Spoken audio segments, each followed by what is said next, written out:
Roommate wanted for two-bedroom apartment in Mandarin. Month to month, okay.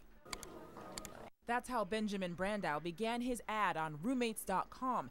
After a while, Brandow had what sounded like a great roommate in Patricia. She was going to be in town for about 3 months doing some work. She's a interior designer. Patricia sent Brandow this picture, told him she was English but was in Africa searching for fabrics. She agreed to send the first and last month's rent, but Brandow became suspicious when she sent a check for $1,500, $800 more than he'd asked for. She said that her associate in the States was going to be sending me money and that he accidentally sent me the full amount that he owed her.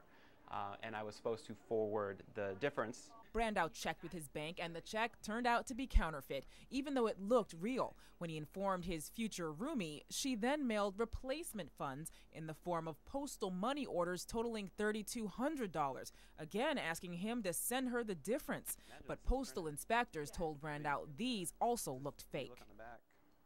See, the print comes off the edge. Police say these sort of internet check scams are commonplace and usually originate out of Nigeria.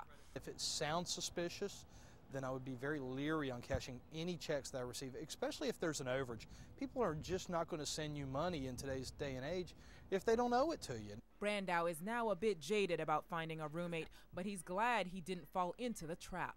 If it's happening to me, it's probably happening to a lot of people. And it seems like it is a problem, and it's very easy for people to get taken advantage of. Leanne Jackson, Fox 30 News.